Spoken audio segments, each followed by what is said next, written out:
Galera, hoje nós estamos aqui arrochando. É isso aqui na grade, ó. Essas gradezinhas de botar caminhonete. Caminhonete acolá, ó. E agora nós estamos só fazendo aí os últimos retoques aí.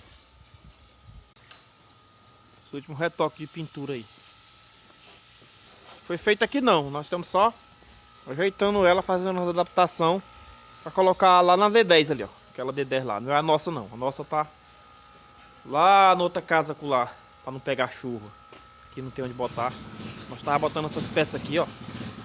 Essas peças aqui vão encaixar. Elas vão encaixar lá em cima nos pau que tem lá em cima. Lá, ó, naquelas madeiras, ó.